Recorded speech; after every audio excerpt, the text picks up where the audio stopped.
Hey everyone, it's Hadar. Thank you so much for joining me. Today, I want to talk about 4 very common limiting beliefs that learners of English or non-native speakers have that prevent them from reaching limitless fluency.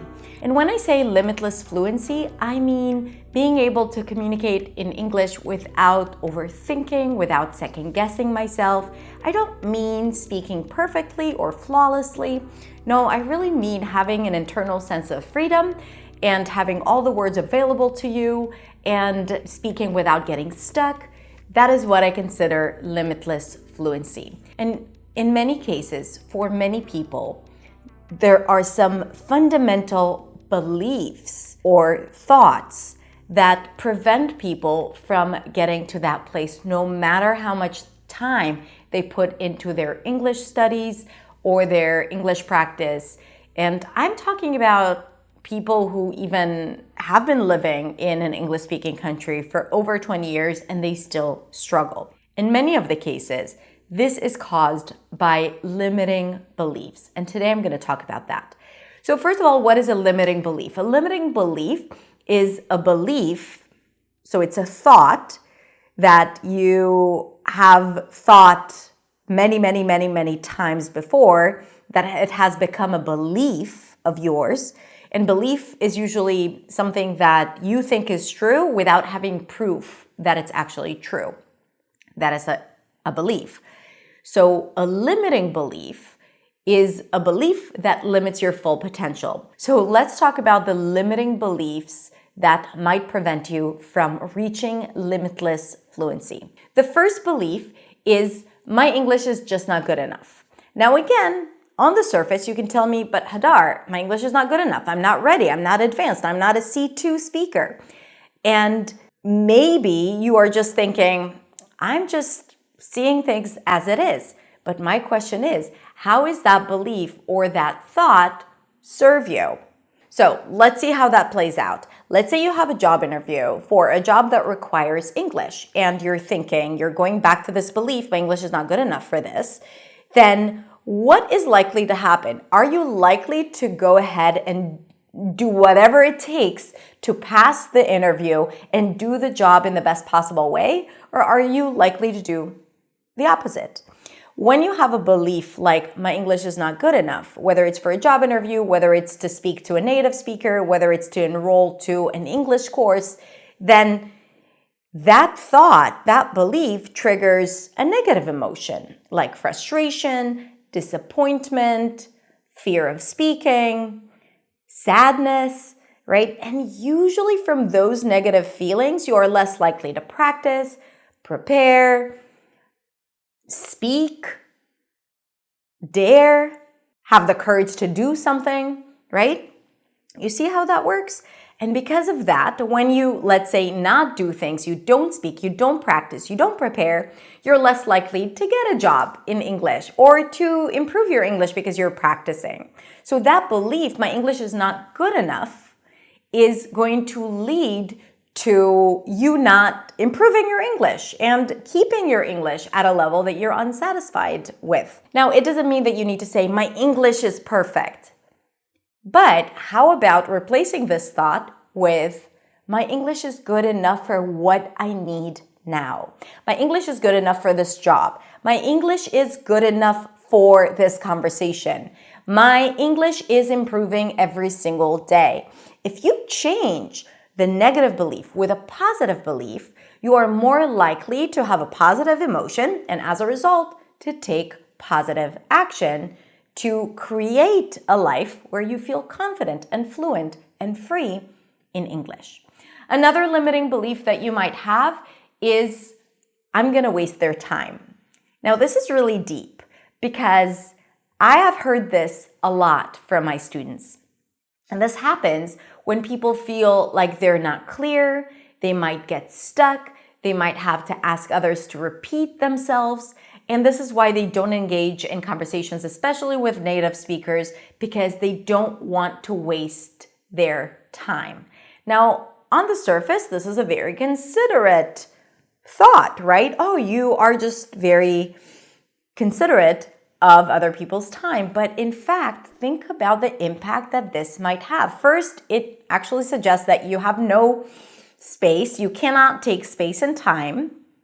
That's not a good thing. Second, you don't trust yourself that you will be able to communicate confidently with anyone. And it might make you lead to another belief that you're not worthy of people's time or your words don't matter, where all of that is not true. How do you know that you're going to waste someone's time if you get stuck, if you have to repeat yourself, if you have to ask other people to repeat themselves, right? So when you have that belief, you're less likely to show up, to speak, to ask questions, to trust yourself, and to improve by doing that. So if this is a thought that you've been thinking in the past, especially before speaking to others, try changing it with "my words matter." People are interested in what I have to say. I know how to communicate confidently. Whatever mantra or thought that works for you, this is what I want you to focus on. Now, by the way, I have a PDF with 30 affirmations that you can download and use them for building new beliefs and replacing the limiting beliefs with new positive thoughts and beliefs. So it's free. Please feel free to download it, put it in front of you, and use it daily.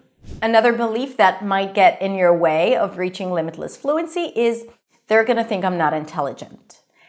So this happens when people are afraid of communicating with others and after that being judged. And that happens because we might get stuck or make a mistake or say something incorrectly or make a pronunciation mistake. And there is this fear that, or there is this belief that we need to be perfect, because these are the messages that we get from society, that things need to be right, or you need to sound like a native speaker, or you need to speak perfectly, which is absolutely not true. This is not based on facts. In fact, there are a lot of native speakers and non-native speakers who are excellent communicators who make mistakes.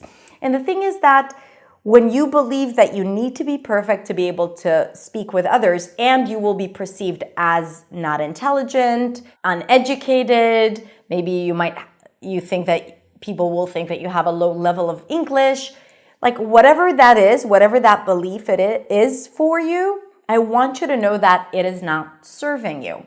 People will not judge you if you make a mistake. If they do, that is their problem. I always say, let them take it to their therapist. It's not your problem.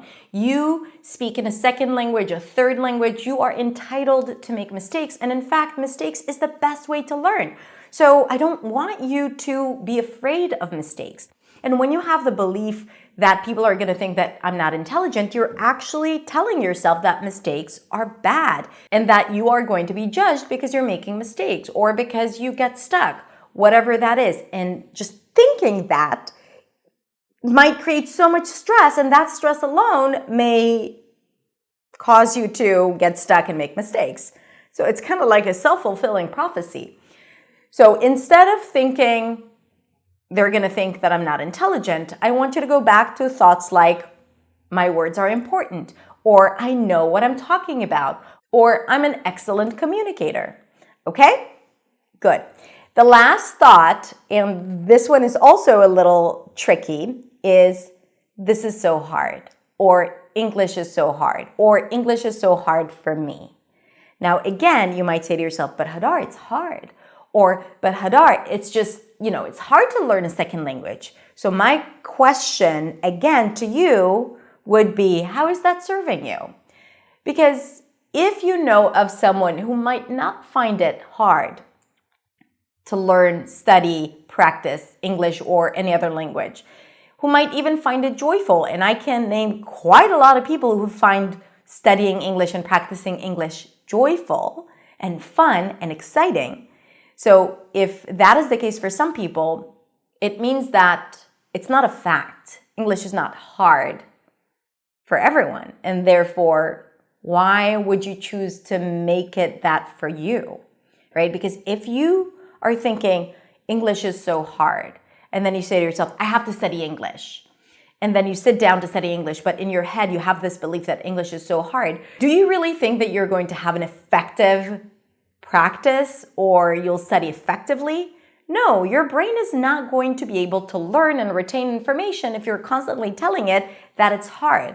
You're probably less likely to stay focused, and you're not going to stay motivated to do the work because you constantly feel like it's hard.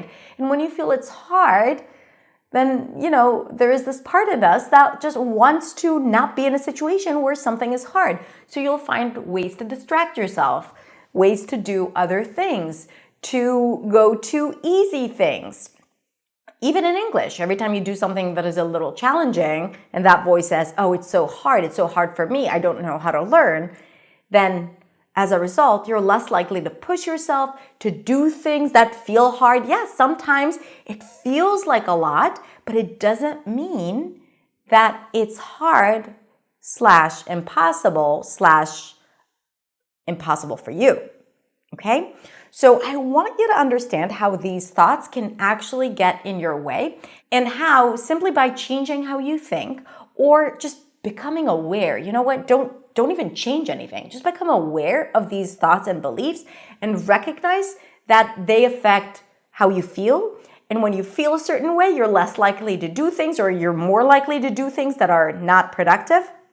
And as a result, you're not seeing results, right? You're not reaching that sense of freedom and limitless fluency that you probably want to have, okay? So becoming aware and then gradually, intentionally changing the way you think might be the best thing you can do for yourself and for your English, okay? So instead of thinking English is so hard, how about I can do hard things, or I know how to learn, or I can figure this out, right? You've already learned a language once, so your brain knows how to learn languages. You got this. What if you just thought, I got this? Every time that feeling of, oh, it's starting to be hard, English is so hard. No, I got this. And when you think to yourself, I got this, how does that make you feel? Heavy, frustrated, sad, disappointed? No, it makes you feel excited, curious, open to learning, and confident. And from that, you're more likely to study effectively, stay motivated, do the work, and simply speak. And that alone is going to change your circumstances and bring you closer to speaking English with limitless fluency. All right, what other limiting beliefs you have? Let me know in the comments below. And also don't forget to download my affirmations to help you build a strong and healthy mindset. And by the way, if this speaks to you, then I also want to tell you that I have a program called My English Mindset. It's 30 days of 30 daily lessons. Each lesson is only 10 minutes. And in each lesson, I tackle a different challenge that gets in your way when it comes to building a strong and healthy mindset. We talk about a lot of things. It's $29. You get lifetime access to it, and it's really a game changer. So go ahead and check it out. I'm going to put a link to it in the description below. Thank you so much for joining me today. If you enjoyed it, please share this video with others. Have a beautiful, beautiful rest of the day, and I will see you next week in the next video. Bye.